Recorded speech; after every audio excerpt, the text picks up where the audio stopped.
দিনে ঘরে থাকতে পারি নাই, এলাকায় থাকতে পারি নাই, বাবা মার জানাজায় আসতে পারি নাই, হাতে হ্যান্ডকাফ ডান্ডা বেরি পড়ে প্যারোলে মুক্তি নিয়ে তারপরে বাবা মার জানাজায় আসতে হয়েছে। সত্য কি সত্য না? আমার ভাইরা বলে গেছেন সেই সময় ব্যানার ধরার লোক আমাদের খুঁজে পাইতে কষ্ট হয়েছে।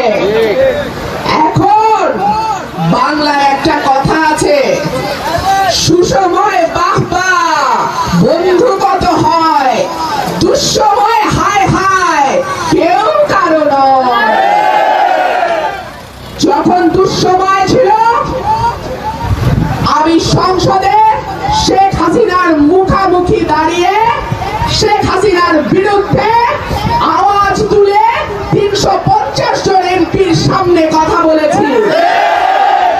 যখন দুঃসময় ছিল তখন আন্তর্জাতিক মহলে বিএনপির নেতা কর্মীদের দুঃসময়ের কথা আমি তুলে ধরেছি।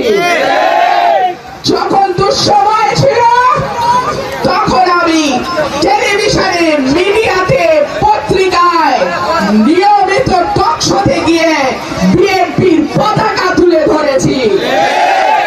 আমি এমন অনেকের কথা জানি যারা বলেছে চুপ চুপ হাসিনার বিরুদ্ধে বক্তব্য দেওয়ার দরকার নাই।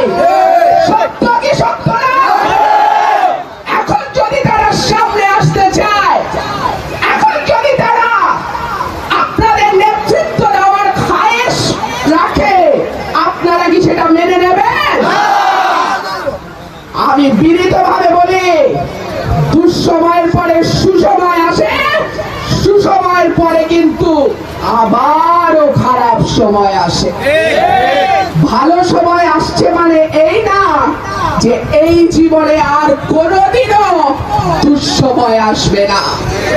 সুতরাং দুঃসময় আপনার পাশে যে নেতা ছিল, দুঃসময় আপনার পাশে যে কর্মী ছিল, তাদেরকে ভুলে যাবেন না।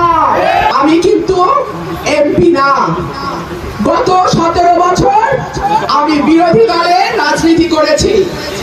৩.৫ বছর সংরক্ষিত মহিলা আসনে সংসদ সদস্য দল আমাকে